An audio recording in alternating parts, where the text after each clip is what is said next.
समन्ता चक्रवालेषु अत्रा गच्छन्तु देवता सद्धम्मं मुनिराजस्य सुनन्तु सग्गमुक्तदं धम्मश्रवण कालो अयं भदन्ता धम्मश्रवण कालो अयं भदन्ता ධම්මස්සවන කාලෝ අයං බදන්තා නමෝ තස්සේ භගවතු වරහතෝ සම්මා සම්බුද්දස්ස නමෝ තස්සේ භගවතු වරහතෝ සම්මා සම්බුද්දස්සේ නමෝ තස්සේ භගවතු අරහතෝ සම්මා සම්බුද්දස්සේ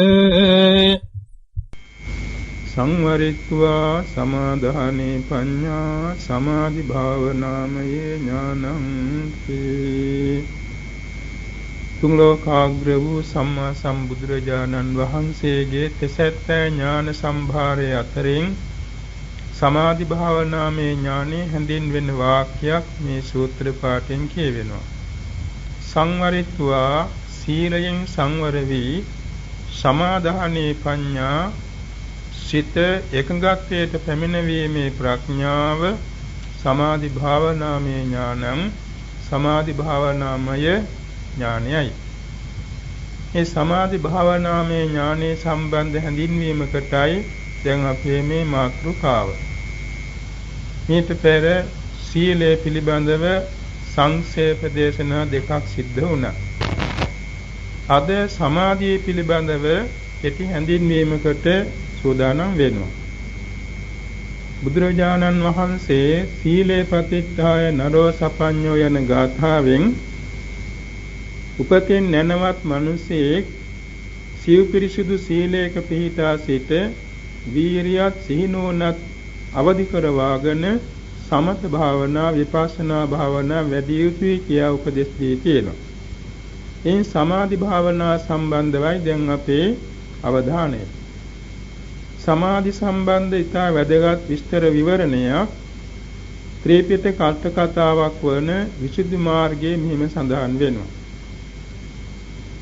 සමාධිය පිළිබඳව තේරුම් ගැනීමට ප්‍රශ්නෝත්තර සාකච්ඡාවක් තියෙනවා. සමාධිය කියන්නේ කුමක්ද? සමාධියේ ලක්ෂණය කුමක්ද? කවර අර්ථයකින්ද සමාධිය නම් වන්නේ? සමාධියේ ලක්ෂණ රස පච්චුපට්ඨාන පදට්ඨාන කුමක්ද? සමාධියේ ප්‍රභේද කොච්චරද? සමාධියට සංක්ලේශ මොනවද? සමාධියට ගෝදානයවත් පිරිසුදු බව කුමක්ද? සමාධි භාවනා වඩන්නේ කොහොමද? සමාධි භාවනාවේ අනුසස් මොනවද? මේ සම්බන්ධව ඉතා වැදගත් විස්තර විවරණයක් විසුද්ධි මාර්ගයේ 3 වෙනි පරිච්ඡේදයේ සඳහන් වෙනවා. එයින් සමාධිය කියන එක විස්තරාත්මකව දක්වන්න ගියොත් විශාල ප්‍රමාණයක හැඳින්වීමක් කළ යුතු වෙනවා. ඉතා සංක්ෂේපයෙන් හඳුන්වනවා කුසල චිත්තේකාග්‍රතා සමාධිය කියලා. කුසල් සිතක ඇත්තා වූ එකඟත්වයට කියනවා සමාධිය. කුසල් සිතේ සියල්ලම 21යි. සමස්තයක් වශයෙන් ගත්තොත් සීලම කුසල් සිත 21යි. කාමාවචර කුසල් සිත 8ක්, රූපාවචර කුසල් සිත් 5ක්, අරූපාවචර කුසල් සිත් 4ක් සහ ලෝකෝත්තර කුසල් සිත් 4ක්. ඒක එක කුසල චිත්තයක් ගානේ ජවන් සිතක් පාසා පවතිනවා ඒකාග්‍රතාව. ඒකාග්‍රතාව ਸਰව චිත්ත සාධාන චෛතසිකයක්. නමුත් මෙතන සම්මා සමාධි කියන වචනයෙන් ගැනෙන්නේ ජවන් සිත්වල එළඹෙන සංප්‍රයුක්ත වෙන ඒකාග්‍රතාවය. ඒකයි කුසල චිත්ත ඒකාග්‍රතා සමාධි. කුසල චිත්ත එකඟත්වය සමාධිය නම් වෙනවා. කවර අර්ථයකින් ඒකට සමාධි කියන්නේ කියන ප්‍රශ්නය ගැන ඊළඟට හඳුන්වනවා. සමාදානට්ඨේන සමාධි. සමාදානාර්ථයෙන් තමයි මේකට සමාධි කියන්නේ. සමාදාන කියන එක හඳුන්වන්නේ චිත්ත ඡායසක ධර්මයන් එක අරමුණක සමසමව මනාව පිහිටුවීමයි සමාදානය. ඒකාරම්මනේ චිත්තචේසිකානං ධම්මානං සමං සම්මාච ආධානං තපනන්ති බුත්තං හෝති. ඒකාරමුණක චිත්තචේසික ධර්මයන් සමසමව මනාව පිහිටුවාලීමයි සමාදාන කියන මේ වචනින් කියවෙන්නේ. අපේ సంతානයේ ඇති චිත්තචෛතසික ධර්මයන් නිතර විසිරි පවතින්නේ. ඒ විසිරි පවතිනා වූ චිත්තසංතානයේ චිත්තචෛතසික ධර්මයන් එකම අරමුණක සමසමව සංසුන්ව මනවින් පවතිනවා නම් ඒකයි මේ සමාදාන කියන අර්ථයෙන් දැක්වෙන්නේ. තස්මා යස්ස ධම්මස්සානුභාවේන ඒකාරම්මනේ චිත්තචේසිකා ධම්මා සමං සම්මාච අවික්ඛිප්පමාන අවික්ඛේකින්නා හුත්වා තිත්තන්ති. ඒ කියන්නේ යම් ධර්මතාවක අනුභවයෙන් එක අරමුණකෙහි චිත්තචෛතසික ධර්මයන් සමසමව නොවිසිරි නොපැතිරි කම්පිත නොවි මනවින් පවතිනවා නම් මේක සමාදාන කියන වචنين කියවෙනවා. සමාදාන අර්ථය. ඊට වැදගත් තේරුමක්. එතකොට මේ සමාදාන වූ සමාධියෙහි තියෙනවා ලක්ෂණයක්. අවික්ඛේප ලක්ඛනෝ සමාධි. සමාධියේ ලක්ෂණය නම් ස්වභාවය නම් නොවිසිරීම. චිත්තචෛතසික ධර්මයන් නොවිසිරීම සමාධියේ ස්වභාවයයි. වික්ඛේප විද්ධාංසන රසෝ. මේ සමාධියෙන් සිදුවෙන කෘත්‍ය නම් විසිරෙන ස්වභාවයේ නැති කිරීමයි. මේ අපේ සිත දොරටු 6කින් නිතර විසිරී යනවා. ඒ කියන්නේ අහසේ හමා යන සුළඟක් වාගේ නිතර සිත විසිරී යනවා. ජල තලාවකට කැබලිති කටුවකින් කෝටුවකින් දමා ගැසුවා නම් ඒ වතුර චලනය වෙනවා. සුළඟට චලනය වෙනවා. ඒ වගේ අපේ සිත නිතර චංචලයි. ඒ වගේම අලු ගොඩකට ගලක් දැමුවා නම් සැනකින් අලු විසිරී යනවා. ඒ වගේ අපේ සිත චංචලයි විසිරී යනවා. ගහක් මුදුනේ නැත්තම් කොඩි කණුවක් මුදුනේ එල්ලනාද කොඩිය නිතරම නැවතින්නේ නැතුව සෙලවෙනවා. ඒ වගේ මේ සිත නිතර චලිතයි. මෙන්න මේ චලිත ස්වභාවය ඇති චංචල ස්වභාවය ඇති තත්ත්වය සංසිඳවන්නේ යමක්ද? ඒ තමයි සමාධිය. සමාධියේ කෘත්‍යය ඒ සිතේ චලනය සංසිඳීම එවාගෙම කම්පිත වීම නැති කිරීමයි. සමාධිය වටහා ගන්නේ කොහොමද? අවිකම්පන පච්චුපට්ඨානෝ. කම්පාවක් නැහැ. යම් කෙනෙකුගේ හිතේ සමාධිය තියෙනවා නම් අතක්පස් හෙලෙන්නේ නැහැ. සිටියේවත් හෙලෙන්නේ නැහැ. හිත හෙලෙන්නේ නැති නිසා. මේ අපේ ශරීර අවයව පවා නිතර චලනය වන්නේ හිත අනුවයි. හිත තන්පත් වෙනකොට, හිත නිසංසල වෙනකොට, හිත අවික්ෂිප්ත වෙනකොට, හිත සමාධි වෙනකොට, කයයි වචනයයි හිතයි සම ඉරියව්වක්ම අවිකම්පිතයි. නිශ්චල වෙනවා. දැන් උසස් සමාධියක් ලබාගත් කෙනෙකු හරියට පිළිමයක් වාගේ නොසලී ඉන්න හැටි අපි අහලා තියෙනවා. නිරෝධ සමාපත්තියෙම තියෙන අවස්ථාවකදී කොච්චර උසස් සමාධියක්ද ගින්නෙන්වත් පිච්චෙන්නේ නැති මට්ටමට සිතේ ශක්තිය කයට බලපානවා. ඒ සිතේ තියෙන අවික්ෂේප ස්වභාවයයි. අවිකම්පන වැටහීම් ආකාරය කියන්නේ කම්පාවක් නෑ මේ සමාධිය. සමහර විට හුස්ම ටිකක් නැති වෙනවා. සතරවෙනි සමාධිය ලැබෙන අවස්ථාව, චතුර්ථ ධ්‍යාන අවස්ථාවේදී හුස්ම ටිකක් නැති වෙනවා. ඒ චංචලයක් නැති වෙනවා. ඊළඟට සුඛිනෝ චිත්තං සමාධියති සුඛමස්ස පදට්ඨාන. මේ සමාධියට ආසන්න කාරණේ කායික මානසික නිරාමිස සැපයයි. කායික මානසික නිරාමිස සැපයක් ඇති තැනයි හිත සමාධි වෙන්නේ. ඒ නිසා සමාධියට ආසන්නම හේතුව සැපයයි කියන එක මෙයින් පැහැදිලි වෙනවා. එතකොට සමාධියේ ලක්ෂණය අවික්ෂේප බව නොවිසරෙන බව. සමාධියෙන් සිදුවෙන කෘත්‍ය සම්පත්තිය වික්ෂේප ගතිය සංසිඳ වීම. සමාධියේ වැටෙන ආකාරය කම්පාවක් චලනයක් නැති බව. සමාධියට ආසන්නය නිරාමිස සැපය. ඊළඟට මේ සමාධියේ ප්‍රභේද රාශියක් තියෙනවා. ඒවත් එක්තරා ප්‍රමාණයකින් තේරුම් ගැනීම වැදගත්. සමාධියේ ප්‍රභේද වශයෙන් ගතහොත් එකේ කොටස්, දෙකේ කොටස්, තුනේ කොටස්, හතරේ කොටස්, පහේ කොටස් රාශියක් තියෙනවා. ඒවා සම්පින්දනය කරාම කොටස් 50ක් වෙනවා. ප්‍රභේද 50ක් වෙනවා. ඒ එකක් තමයි සමාධිය එක් ආකාරයකින් ඒක විදයි. අවික්ෂේප ලක්ෂණයෙන් සමාධිය එකක්. උපචාර අර්පණා වශයෙන් සමාධිය දෙකක් තියෙනවා.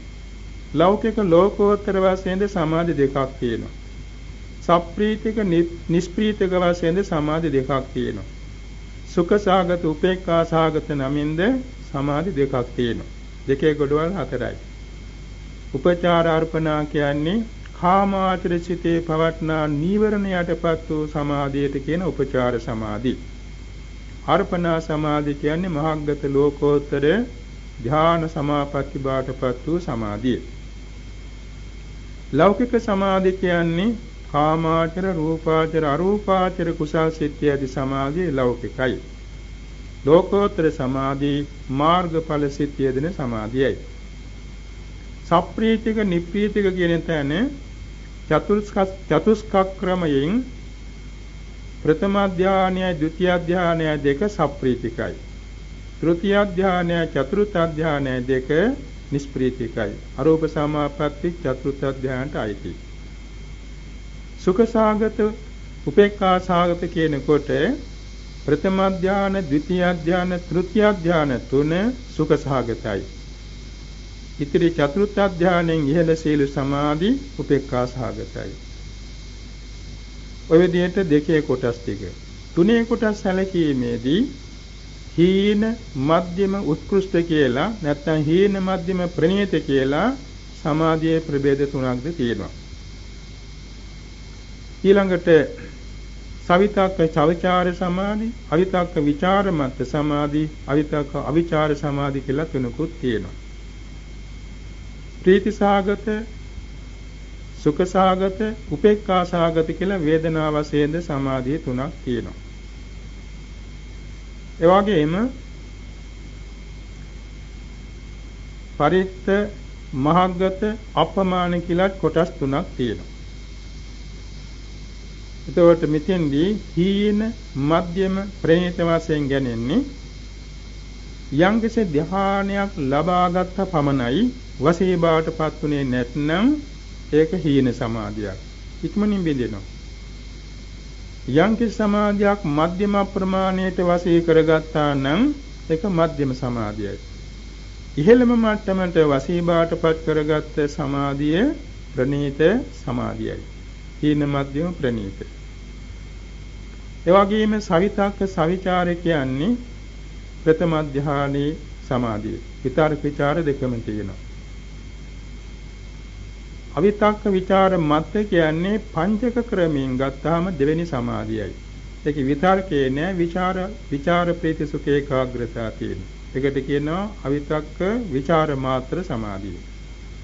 අවිතක්ක අවිචාර සමාධිය කියන්නේ පංචක ණය ක්‍රමයෙන් නම් තුන්වෙනි, හතරවෙනි, පස්වෙනි ධ්‍යාන. චතුස්ක ක්‍රමයෙන් නම් දෙවෙනි, තුන්වෙනි, හතරවෙනි ධ්‍යාන. මේවා අවිතක්ක අවිචාරයි. එවැගේම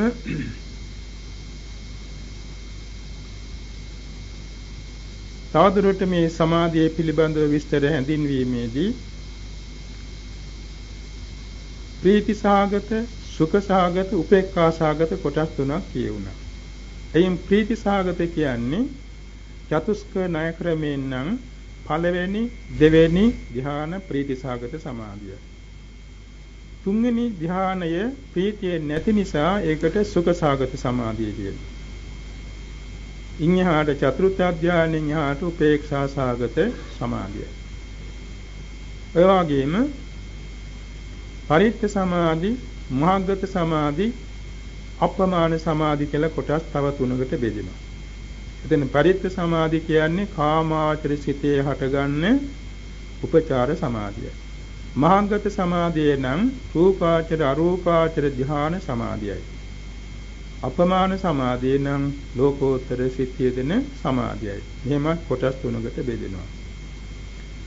සතරේ කොටස් වශයෙන් එනවා මෙහෙම දුක්ඛාපටිපදා දන්දාභිඤ්ඤා සමාධි, දුක්ඛාපටිපදා කිප්පාභිඤ්ඤා සමාධි, සුඛාපටිපදා දන්දාභිඤ්ඤා සමාධි, සුඛාපටිපදා කිප්පාභිඤ්ඤා සමාධි නමින් හතරේ කොටසක් තියෙනවා. ඒ වගේම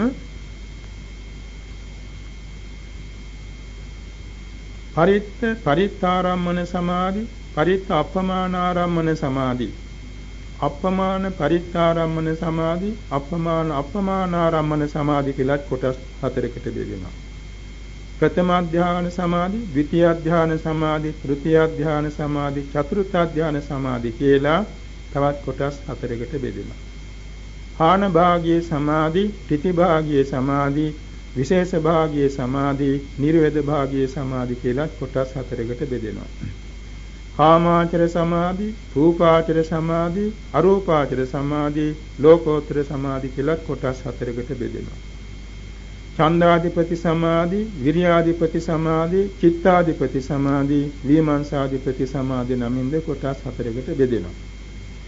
එයින් දුක්ඛාපටිපදා දන්දාභිඤ්ඤා කිව්වේ යම් කෙනෙක් භාවනා කිරීමේදී බොහෝම දුකසේ නීවරණ යටපත් කරන්න වෙනවා. බොහෝම දුකසේ කායික මානසික වශයෙන් බොහෝ මහන්සි ගන්න වෙනවා සමාධිය ලබන්න. සමාධිය ලබා ගත්තත් අර්පණා ලැබීම බොහොම ප්‍රමාදයි. එවැන්නන්ගේ සමාධියට කියන්නේ දුක්ඛාපටිපදා දන්දාභිඤ්ඤා සමාධි. දුක්ඛාපටිපදා කිප්පාභිඤ්ඤා සමාධි කියන්නේ තවත් කෙනෙකු සමාධි භාවනාවේදී බොහෝම මහන්සි ගන්නවා. සෑදාවල් වෙහෙසෙනවා. නීවරණ යටපත් කරගන්න බොහොම අමාරුයි. හැබැයි නීවරණ යටපත් කරගෙන උපචාර මට්ටමට ආවන් පස්සේ අර්පණා ලැබීම පමාවක් නැහැ. කිප්පාභිඤ්ඤා. එවැන්නන්ගේ සමාධියට කියන්නේ දුක්ඛාපටිපදා කිප්පාභිඤ්ඤා සමාධි. තුන්වෙනි අවස්ථාව සුඛාපටිපදා දන්දාභිඤ්ඤා සමාධි. මූලික කටයුතු බොහෝම ලේසි. කායික මානසික සැනසෙල්ලේ නිවරණ මැඩ පවත්වා ගන්න සමත් වුණා. ඔය උග්ඝා නිමිති, ප්‍රතිභාග නිමිති ලබන්න පුළුවන් වුණා. නමුත් අර්පණා ධ්‍යාන ලබන්න හරිම පමයි. බොහොම බාධා වැඩි. එවන්නන්ගේ සමාධියට කියන්නේ සුඛාපටිපදා දන්දාභිඤ්ඤා සමාධි. තවත් සමහර කෙනෙක් බොහෝම සැපසේ කායික මානසික සැනසෙල්ලේ සමත භාවනා වැඩිීමේදී පහසුවෙන් නිවරණ යටපත් කොට උග්ඝා නිමිති, ප්‍රතිභාග නිමිති ලබා ගන්නවා. අර්පණා ලබන්නේ කිසි පමාවක් නැහැ, බොහොම ඉක්මනින් ලැබෙනවා. එවන්නන්ගේ සමාධියට කියන්නේ සුඛාපටිපදා කිප්පාභිඤ්ඤා සමාධි. මෙහෙම කොටස් හතරයි. එවාගෙම පරිත්ත පරිත්තාරම්මන, පරිත්ත අපමානාරම්මන, අපමාන පරිත්තාරම්මන, අපමාන අපමානාරම්මන කිව්වේ යම් කිසි කෙනෙක් බොහොම කුඩා අරමුණක කසින භාවනාවක් වඩනවා. කුඩා අරමුණේම ප්‍රතිභාග නිමිත්ත ලබනවා. එවන්නන්ගේ සමාධියට කියනවා පරිත්ත පරිත්තාරම්මන සමාධි. තවත් සමහර කෙනෙක් කුඩාම අරමුණක මූලික වශයෙන් භාවනා පටන් ගන්නවා. නමුත් විශාල වශයෙන් ප්‍රතිභාග නිමිත්ත ලබනවා. එවන්නන්ගේ සමාධිය පරිත්ත අපමානාරම්මන සමාධියයි. තව කෙනෙක් විශාල අරමුණක මූලික පරිකර්ම කරමින් සමාධි වඩනවා. නමුත් ප්‍රතිභාග නිමිත්ත බොහෝම කුඩාවට ලැබෙනවා. එවන්නන්ගේ සමාධිය අපමාන පරිත්තාරම්මන සමාධිය. තවත් කෙනෙක් විශාල වස්තුවක් අරමුණු කරගෙන මූලික භාවනා වඩනවා, පරිකර්ම භාවනා. ප්‍රතිභාග නිමිත්තත් ඒතරම් විශාලට ලැබෙනවා. එවන්නන්ගේ සමාධිය අපමාන අපමානාරම්මන සමාධි. කොම ආරම්මන බෙහෙදෙන්ද හතරක් වෙනවා. ඊළඟට ප්‍රථම ධ්‍යාන, ද්විතීය ධ්‍යාන, තෘතීය ධ්‍යාන, චතුර්ථ ධ්‍යාන කියන්නේ අංග වශයෙන්. විතක්ක විචාර ප්‍රීති සුඛ ඒකාග්‍රතා හත් අංග පහම තියෙන සමාධිය ප්‍රථම ධ්‍යාන සමාධියයි. විතක්ක විචාර නොමැතිව ප්‍රීති සුඛ ඒකාග්‍රතාංග තුනක් ඇති සමාධිය ද්විතීය ධ්‍යාන සමාධියයි.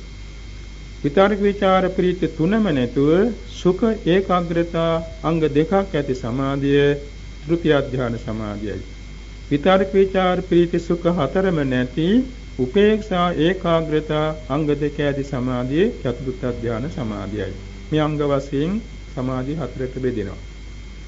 එයාට හාන භාගීය, ඉති භාගීය, විශේෂ භාගීය, නිර්වේද භාගීය කිව්වේ යම් කිසි කෙනෙක් සමාධියක් ලබාගෙන ඒ සමාධියේ ප්‍රථම ධ්‍යාන ලබාගත්තේ කෙනා කාම විතරක හිත හිතා ඉන්නවා. සුභ අරමුණු ගැන කල්පනා කරනවා. එනම් ඔහුගේ සමාධිය වහාම නීවරණයන්ගෙන් යට වී පිරිහෙනවා. එවන්නන්ගේ සමාධිය හාන භාගීය සමාධිය. ද්විතිය ධ්‍යානෙ ලබාගත්තේ කෙනා විතරක බහුලව ඉන්නවා. තෘතිය ධ්‍යාන ලබාගත්තේ කෙනා ප්‍රීති බහුලව ඉන්නවා. චතුර්ථ ධ්‍යාන මේ ලබාගත්තේ කෙනා පටිඝාරම්මන බහුලව ඉන්නවා. වහා මේ සමාධි පිරිහෙනවා. එවන්නන්ගේ සමාධියද කියන්නේ හාන භාගීය සමාධිය. තිති භාගීය සමාධිය කියන්නේ තමා ලබාගත් සමාධියේ පමණක් නැවතී ඉන්නවා. ඒක වඩන්නින් එහාට යන්නේ නැහැ. ඒකේ ඇලීගෙන එහි බැඳීගෙන නිකාන්තියෙන් එහි ඉන්නවා. එයත් අංගේ සමාධියේ පිරිහීමක් දියුණුවක් නැති නිසා තිති භාගීය සමාධිය. තවත් කෙනෙක් සමාධිය ලබාගෙන මතුමත්තේ විශේෂ අධිගම සඳහා වෑයම් කරනවා. උසස් සමාධි ලබන්න අභිඥා ලබන්න වෑයම් කරනවා. එවන්නන්ගේ සමාධිය විශේෂ භාගීය සමාධියයි. යම් කෙනෙක් සමාධිය ලබාගෙන මඟඵල නිවන් සුව ලබන්න වෑයම් කරනවා. එවන්නන්ගේ සමාධිය නිර්වේද භාගීය සමාධියයි. මෙම සමාධියේ කොටස් හතරකට බෙදෙනවා. කාමාවචර සමාධි, රූපාවචර සමාධි, අරූපාවචර සමාධි, ලෝකෝත්තර සමාධි වශයෙන් තව කොටස් හතරකට බෙදුණා. කාමාවචර සමාධිය කිව්වේ මුලින් සඳහන් කළ උපචාර සමාධියමයි. කවර විදිහේ භාවනාවක් වැඩුවත් හිතේ නීවරණ යටපත් වෙමින් ලැබෙන සමාධිය කාමාවචර සමාධියයි. ඒකට කියන උපචාර සමාධි කියලා. රූපාවචර සමාධි කියන්නේ චතුස්ක ක්‍රමයෙන් ධ්‍යාන 4, පංචක ක්‍රමයෙන් ධ්‍යාන 5. අරූපාවචර ධ්‍යාන සමාධි කියන්නේ අරූප සමාපatti 4. ලෝකෝත්තර සමාධි කියන්නේ මාර්ග සිත් 4 සහ ඵල සිත් 4 ඇති සමාධිය. මේ විදිහට භූමි වාසයෙන් හතරකට බෙදුණා. නැවත ඡන්දාධිපති, විරියාධිපති, චිත්තාධිපති, විමර්ශාධිපති කියා සමාධියේ කොටස් හතරකට බෙදලා තියෙනවා.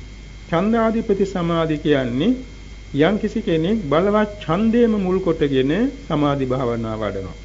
අනිත් තුන පරිවාර වෙනවා, අනුගාමික වෙනවා. එවන්නන්ගේ සමාධියේ ඡන්දාධිපති සමාධිය. තවත් කෙනෙක් වීරිය පෙරට කොටගෙන වීරිය ප්‍රධාන කොටගෙන සමාධි වඩනවා. එවන්නන්ගේ සමාධිය විරියාධිපති සමාධියයි. තවත් කෙනෙක් කුසල චිත්තේ ප්‍රධාන කොටගෙන ධ්‍යාන වඩනවා. එවන්නන්ගේ සමාධිය චිත්තාධිපති සමාධියයි. තවත් කෙනෙක් ප්‍රඥාව පෙරට කොටගෙන සමාධිය වඩනවා. එවන්නන්ගේ සමාධිය විමර්ශාධිපති සමාධියයි. මේ මාධිපති වශයෙන් සමාධියේ කොටස් හතරකට බෙදී යනවා. කොටස් පහකට බෙදෙන්නේ ධානාංග පහ වශයෙන්, පංචක ධාන වශයෙන්. ප්‍රථම ධාන, ද්විතිය ධාන, තෘතිය ධාන, චතුර්ථ ධාන සහ පංචම ධාන කියලා. ඒ කියන්නේ සමහර යෝගාවචරයේ ප්‍රථම ධානය ලැබනවා. ප්‍රථම ධානයේ අංග පහක් තියෙනවා. ඒ යෝගාවචරයාට පළමු වරට ඉක්මවා යන්න පුළුවන් විතර්කයේ පමණයි. විතර්කයේ පමණක් ඉක්මවා ගියාම විචාර ප්‍රීති සුඛ ඒකාග්‍රතාව සහිත දෙවෙනි ධ්‍යානයේ පහළ වෙනවා. ඊළඟට තුන්වෙනි ධ්‍යානයේ සඳහා පරිකරම කිරීමේදී විචාරය ඉක්මවා යනවා. ඔහුට ප්‍රීති සුඛ ඒකාග්‍රතාව සහිත තුන්වෙනි ධ්‍යානය ලැබෙනවා. ඊළඟට ප්‍රීතිය ඉක්මවලා හතරවෙනි ධ්‍යානය ලැබෙන සුඛ ඒකාග්‍රතාව සහිත. සුඛ ඉක්මවා උපේක්ෂා ඒකාග්‍රතාව සහිත පංචම ධ්‍යානය ලැබෙනවා. ඒ ධ්‍යාන වඩන්නන්ගේ දන්දාභිඤ්ඤ පුජ්‍යලේනුයි ඔය විදිහට කරන්නේ. විතර්ක විචාර දෙක එකවර ඉක්මවන්න බැරි නිසා එකක් බැගින් ඉක්මවා යනවා. එවන්නන්ගේ වශයෙන් ධ්‍යානයේ පංචක ධ්‍යාන වශයෙන් පහකට බෙදෙනවා. දැන් මෙතන ප්‍රභේද සියල්ල කියවුණා 50. එතකොට මේ විශේෂ ප්‍රභේද අපි දැනගෙන තියෙන්න අවශ්‍ය වන්නේ තමා විසින් අනුගමනය කළ යුතු සමත භාවනාවේදී යහපත් පැත්ත තෝරා ගැනීම සඳහායි. යහපත් පැත්තට හැරීම සඳහායි. කොයි කටයුත්තදී ඊතා පිරිසිදු, ඊතා යහපත්, ඊතා උතුම් පැත්ත තෝරා ගැනීම ඥානවන්තයන්ගේ යුතුයකමක්. ඉතින් මේ ධ්‍යාන ප්‍රභේදයන් වශයෙන් මෙහෙම ප්‍රභේදගත වෙනවා. කතිවිදෝ සමාධි කියන එකට. ඊළඟට මේ සමාධියට සංකලේශ වෝදාන කියන දෙකක් තියෙනවානේ. ඒවත් අපි දැනගෙන තිබීම වැදගත්. දැන් මුලින්ම කියුණා යම් කිසි කෙනෙක් ප්‍රථම ධ්‍යානෙ ලබාගෙන කාම විතරක හිතා ඉන්නවා. අන්න ඒක කාම විතරකයට නැත්නම් ප්‍රථම ධ්‍යානයේ කාම විතරකය සංක්ලේශයක්. නෙක්ඛම්ම සංකල්පනාව වෝදානයක්. ဒုတိ ය ධ්‍යානයේට විතරක බහුල වෙනවා සමහර කෙනෙක්. ඒ දේ හිතා ඉන්නවා. එතකොට අර යටපත් කළ විතරකය ඇවිල්ලා ဒုတိ ය ධ්‍යානයේ බිඳෙනවා. එනිසා විතරක බහුලව නොවී සිටීම, විතරක ආදීනව සැලකීම ဒုတိ ය ධ්‍යානයේට වෝදානයයි, පිරිසුදු බවයි. තෘතිය ධ්‍යානයේ ලබාගත් එක්කෙනෙක් තෘතිය ධ්‍යානයට පිරීමට හේතු වෙන්නේ ප්‍රීති සම්පත් ගැන හිතෙනවා. වින්දා වූ ප්‍රීතිය ගැන, ප්‍රීති මධ්‍යවල ගැන හිතා ඉන්නවා. එතකොට තෘතිය ධ්‍යානෙ පිරිහෙනවා. ඒක හාන භාගියයි. ඒ වගේම ඉහළ ධ්‍යානයන් ගැන ආසංකල්පන ඇති කර ගැනීමෙන් තෘතිය ධ්‍යානයට පිරිසුදු බවක් වෝදානයක් ඇති වෙනවා.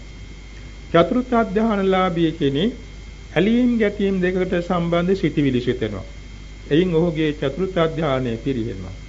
උපේක්ෂා සාගත සංඥා මනසිකාරයන් ඇති කර ගැනීමෙන් චතුර්ථ ධ්‍යානයෙන් නොපිරිහි සිටිනවා. ඒක වෝදානයයි. මේ විදිහට ඒ ධ්‍යානලාභීන් විසින් තම තමාට පිරිහීමට හේතු වෙන සංක්ලේශ ධර්ම තෝරාගෙන ඒකට වැටෙන්නේ නැතුව වෝදාන ධර්ම, පිරිසුදු බව ඇති කරන ධර්ම තේරුම්ගෙන ඒ අනුව පැවතීමෙන් ලබාගත් සමාධි දියුණු කරගන්න පුළුවන් වෙනවා, නොපිරිහි සිටින්න පුළුවන් වෙනවා.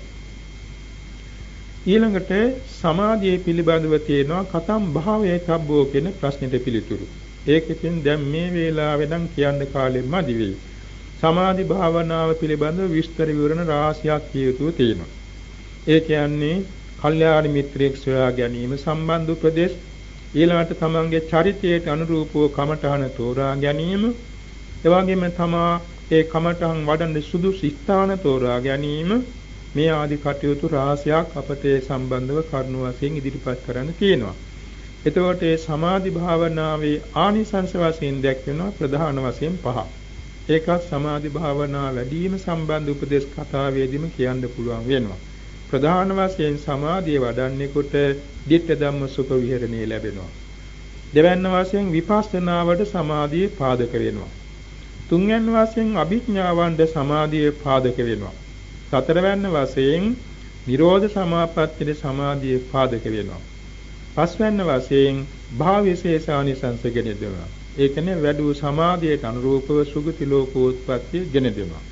ඉතින් මේ සමාධියෙන් මුවහත් වූ ප්‍රඥාවෙන් තමයි විපස්සනා වඩා මඟඵල නිවන් සුව ලබන්න හැකි වන්නේ.